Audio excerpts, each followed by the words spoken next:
to us, it's more like we're happy making a living. We get to live in a gorgeous spot.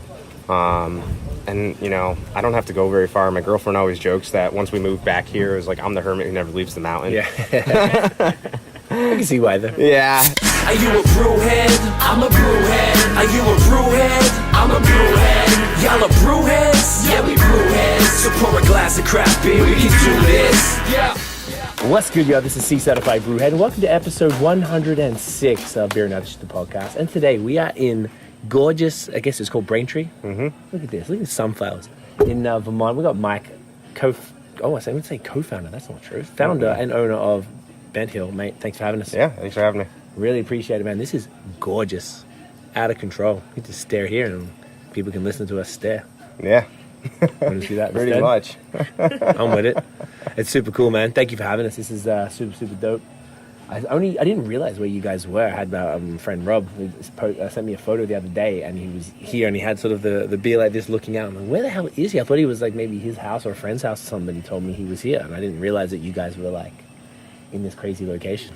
It's cool. A little bit out here. I mean, for us, it doesn't seem that far for us. Oh, it wasn't that far? Oh, maybe it could have come from Waterbury, but still, It's worth it. This is like a trek. This is, it's like, what time is it? Like 2:30 on a Thursday? There's a bunch of people like just drinking in the middle of the day, technically in the middle of nowhere. It's like, beer brings people out. Oh, it does. It's crazy.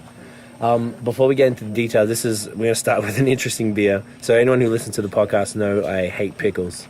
And we're starting with the pickle beer. And we always joked about pickle beers. Do you hate pickles more than beets? Yes. That beet beer was the weirdest thing I've ever had in my life. It was hectic. Oh, I didn't think about. I was thinking about that the other day. We're gonna be brewing a batch of it doing in like it again? a week and a half. Yeah. It's the most like gorgeous looking beer I've ever seen. Like with the color, it's incredible. Oh wow, what a color! Oh man, that is sexy. What the fuck? That looks like a raspberry ale or something. Oh man, that's nuts. That is honestly one of the best looking beers I've ever seen. Like no exaggeration. Like I know some of like it looks like a lambic or something. And it just tastes literally like kind of carbonated beet juice. Yeah, you gotta kind of like beets for sure. Love beets. I got through a lot more of it than I would have thought, just because it was so fascinating. It was like, and it's got that earthiness to it. So this one's called Pickle Kisser. It's a 6% sour, dry hop sour with lemon, dill, and rhubarb, which is awesome. With sriracha ice and mosaic. I'm just reading the can when I could just ask you. Really? Okay, the can's pretty good description. It's pretty good. Well, let's do it. Get in here.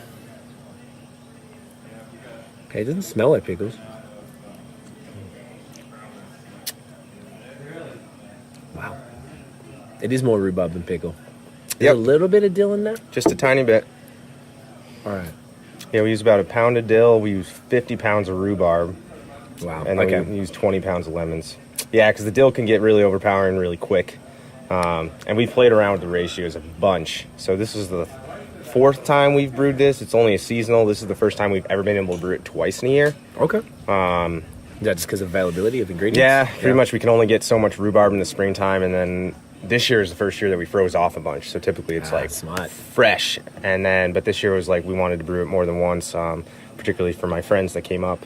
And they missed out on it anyways. Yeah.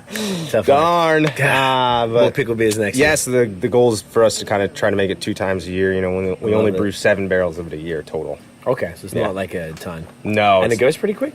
Yeah.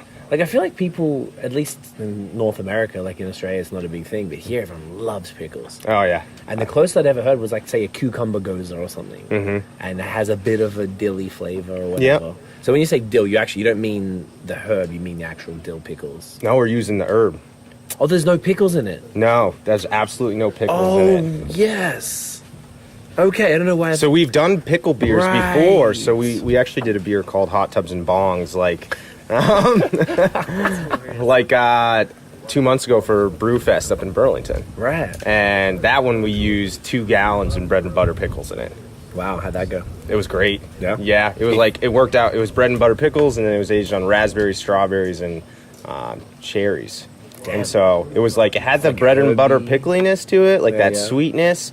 And it was a very specific pickle company that we used out of Braintree. And then, but it was just subtle enough. Like, that's the whole goal, too. Is like, with any of these beers, it's like subtleties. It's like, I don't want to overwhelm the palate. Except the beets. Yeah. Beets aren't subtle at all, Mike. Yeah. It depends. We do have people that come here and we'll be like, I don't taste beets at all. Really? Yeah. And it's like, we joke about it all the time because it's like a legit thing. People will come here and they'll say exactly what you said. Yeah. Way too much. And then we'll have people being like, I don't taste them. Wow. That's just the palate. I mean, it's so crazy how far it can change. That's a really good point.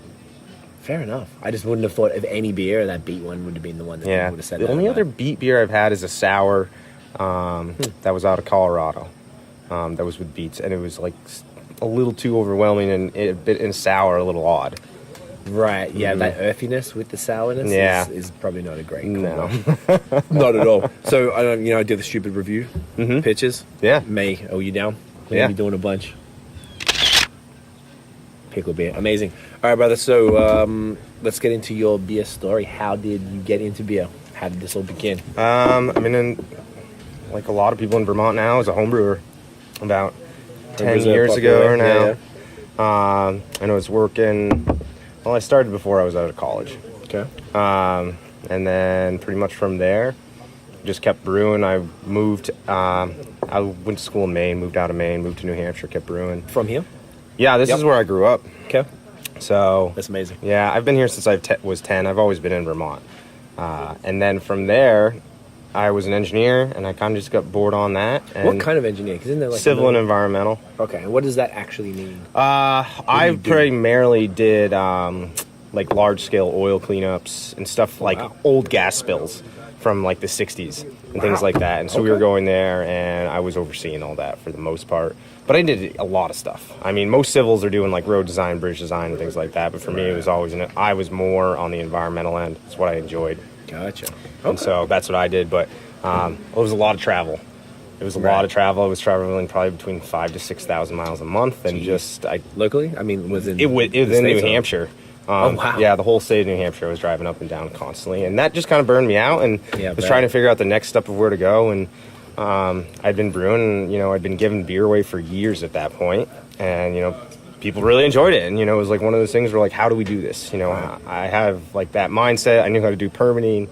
How do I make this next step happen? And so we had thought a bunch of places to start it, and it was like, I got to start it here. We have our own well, we're on our own water, so it's amazing. How does that work? Is it like? So we have just a true artesian well, right? And so we don't actually do any mineral additions or anything in our water. It's just like straight mountain, straight water. Yeah, our well produces like 12,000 gallons a day. Wow, it's a pretty nice well. And that runs all the tap water and everything like that. Everything. Yeah, everything here. So sick. So in 2013, I pitched the idea to a friend of mine, and we initially were going to start it. He was from Portland, Maine. Okay. And then it just turned out that it was too far. We were too far away from each other to do it. It was going to be in Vermont, and so I just basically came back here. And spent a year seeking out the funds to start a 1.5 barrel brewery. Right. So that's how we started. And in this exact location? In this exact location. So this used to just be a 20 by 20 building. So we didn't even have the building when we started. We literally built a 20 by 20 building, and then we just kind of slowly waited to get our permits. And from there, it was just like, I was still working as an engineer, and then I did that for probably about 4 or 5 months, and it was just too much doing both together. Yeah. I was still living in New Hampshire, but I was traveling back here every single weekend to brew. How long does that drive? It's like 2 hours each way, and so that adds up. Yeah, it adds up over time on top of all the other driving I was doing. So one day my boss just asked me, if I needed more time, and I was like, I think so. And he understood, and I jumped ship, and I said I'm going to make sure I do this full time. And obviously we started really tiny, and so it was a huge uphill climb from there, being so small to start. Yeah. But we're into our 5th year now. Damn. And so we've increased our production. We are selling through, at least half the state. In particular spots we self-distribute. And it's just kind of slowly grown on itself, fairly organically. And, amazing. We've learned a lot along the way, and, we're hope the beer's definitely gotten incredibly better from where we started. But you know, it's amazing how, you know, it just started from like nothing and just an idea to kind of where it is now. It's hard to like blink of an eye. Right. That's probably the trickiest part. It must be like, because your probably head's being down, working the whole time. So sometimes you got to sit back and like, man, look what we did. Yeah, absolutely. Do you get those moments often? I mean, I love what I do. It's hard. I mean, I don't ever leave here. I like being here so much that I live right on the property. Right. And so, you know, I'm 10 steps from work every single day, and I can always find something to do. You know, I always want a project. I always want to be doing something in the brewery.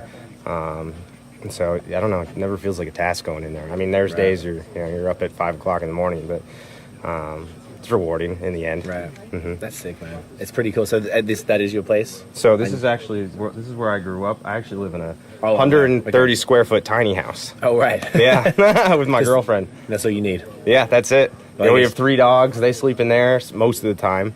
We also have a cat somewhere. Just cruising around. Just cruising around. But we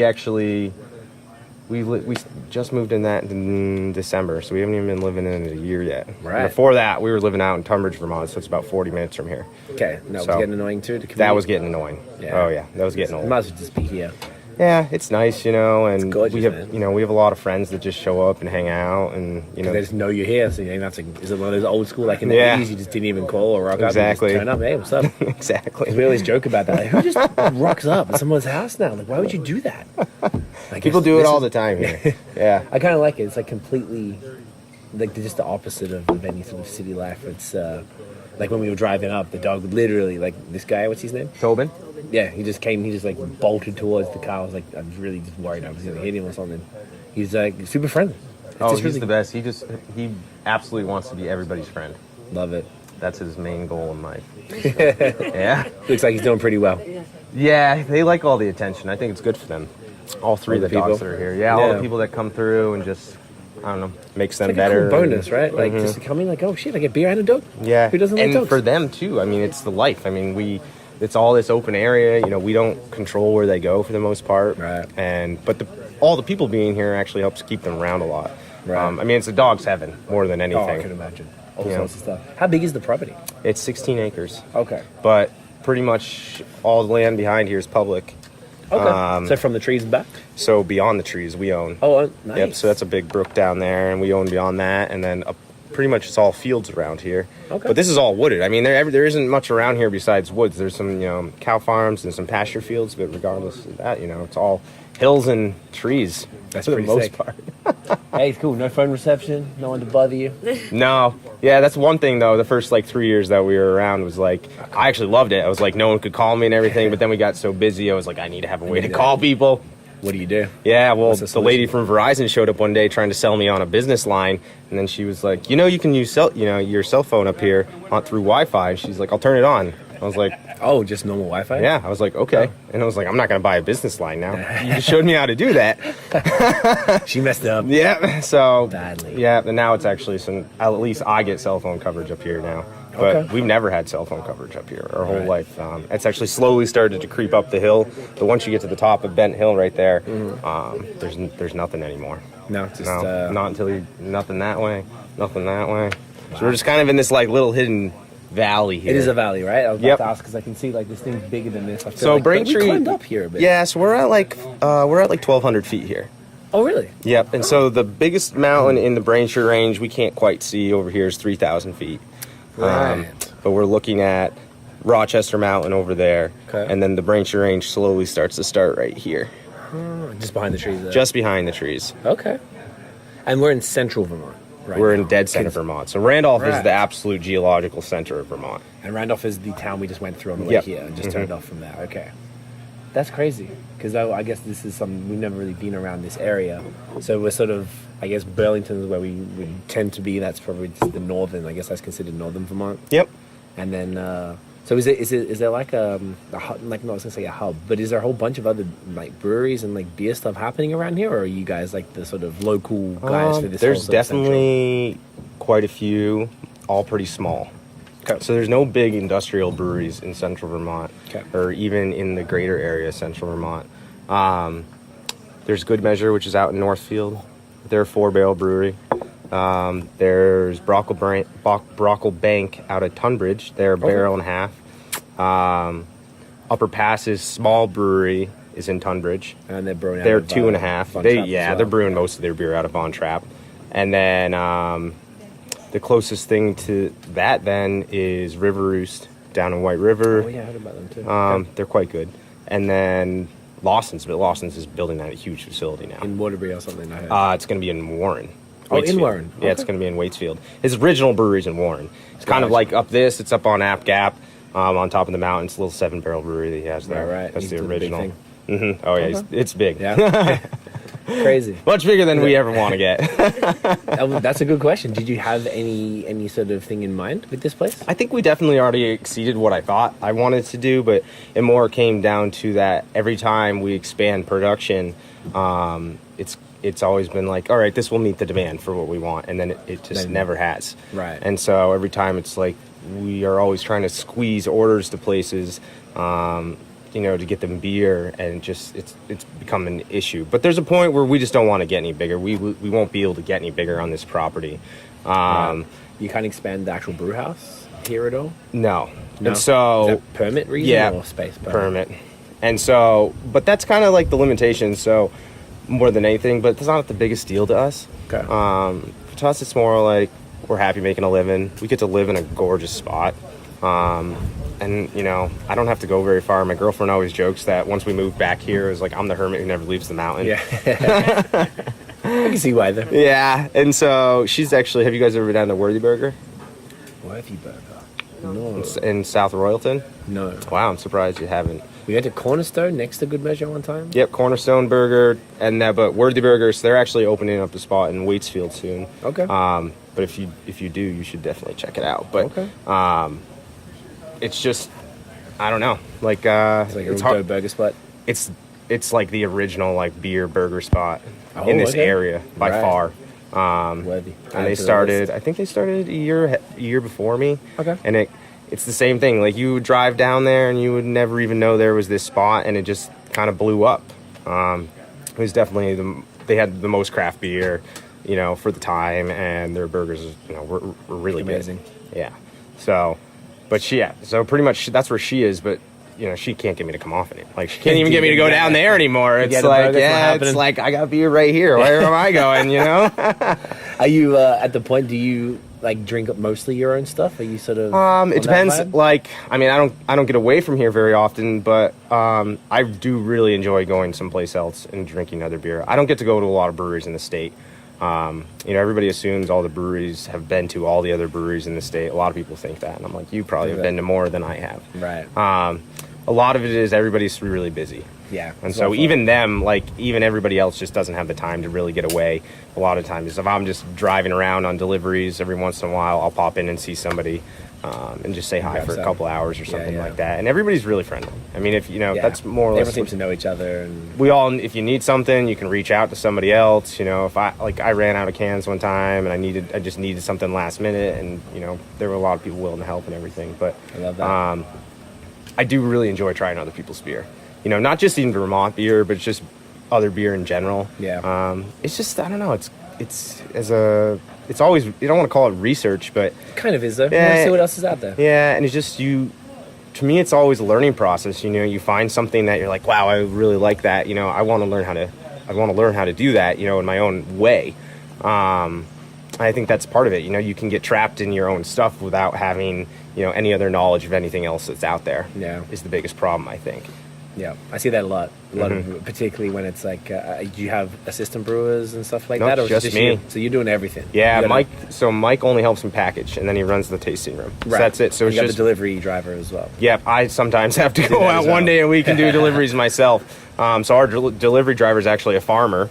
Okay. The guy who supplies my beets for me. For the beet beer, which we'll talk about shortly. Yeah. Oh, no, we did already. Yep. No, we don't even have the beet beer yet. Yeah. So wait. he does. He during the summertime he only does one day a week because he's doing his farming stuff. But come wintertime he does all my delivery for me. He does 2 everything. days a week. Okay. So it gives me some more time in here. The more time I can spend in the brew house, the faster I can put out beer. The more I can keep up with things. Right. But the whole key here too is like we just really like the small atmosphere of things. We don't necessarily want a lot of people around. It is really peaceful up here.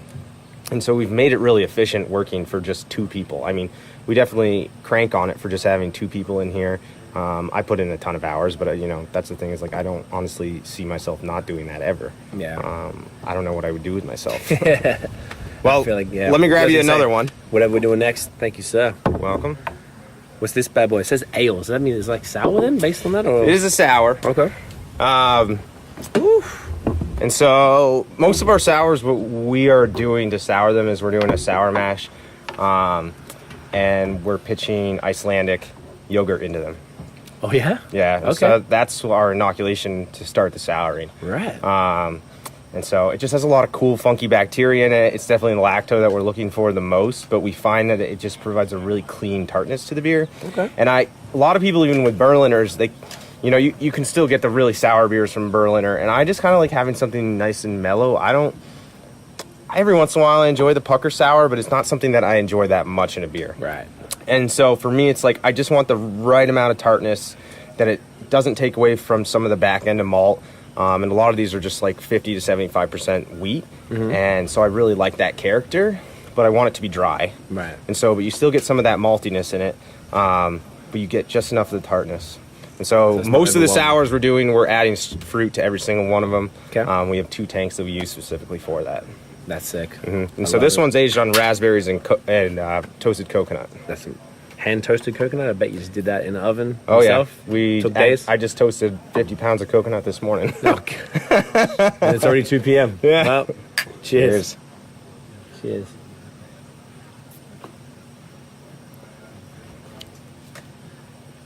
Oh hell yeah, creamy. It's almost more cherry than raspberry. Yep. At the start, at least, then it comes out towards the end. So every batch of raspberries is a little bit different. Sometimes we find that they're a lot more juiciness to them, and sometimes they have like I don't want to say zero flavor, but they definitely have more tartness to them than anything. Right.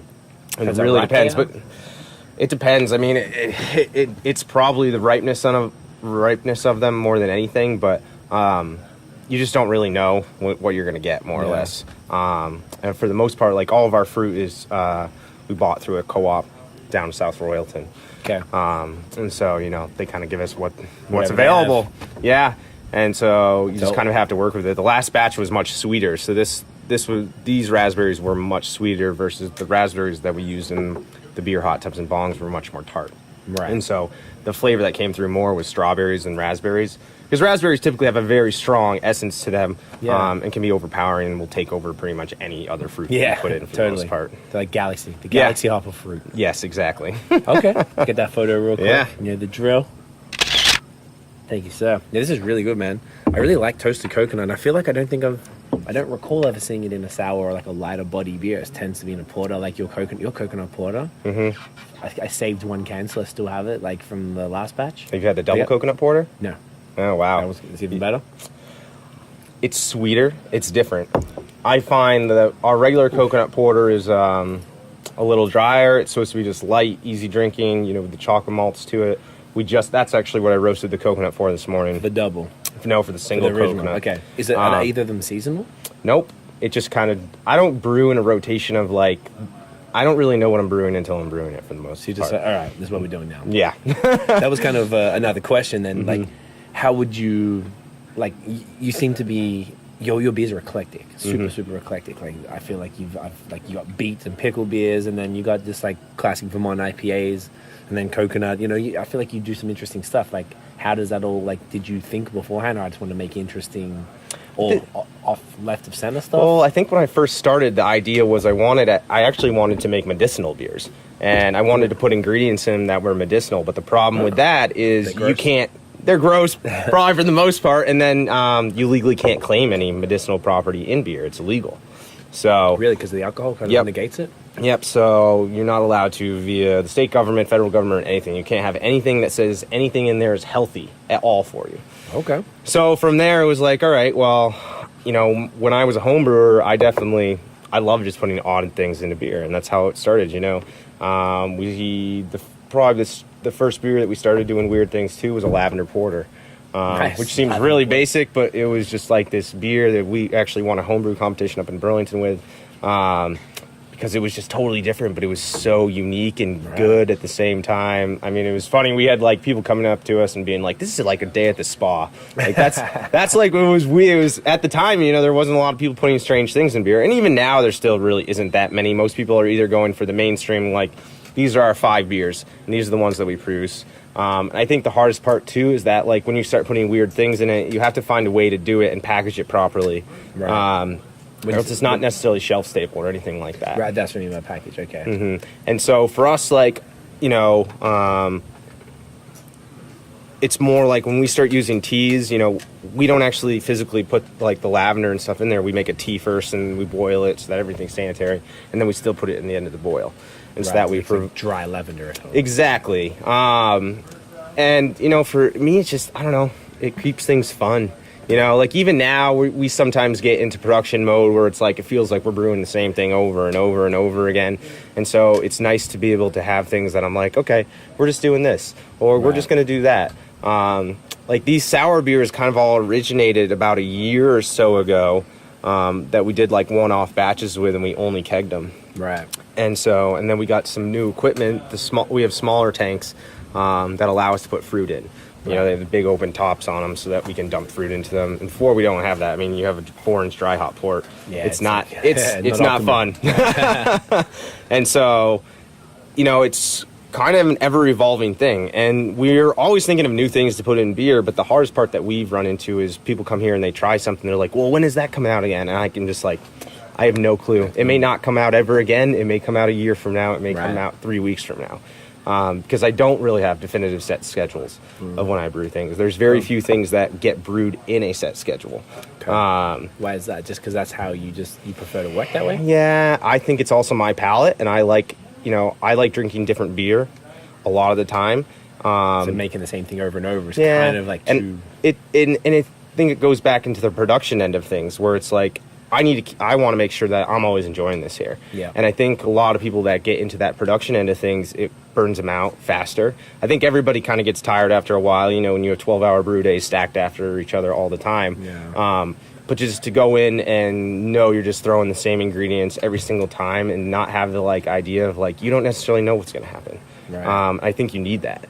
At least for me, that's the creativity part of it. That's the part that I thrive on. Right. This has been great. Was there anything else we wanted to cover? No. No? I think we got everything. You're a legend, man. This has been fantastic. Yeah. Thank you so much. Thank you so much really for coming up. Really appreciate it. Yeah, Genuine absolutely. pleasure. Where can everybody find you online?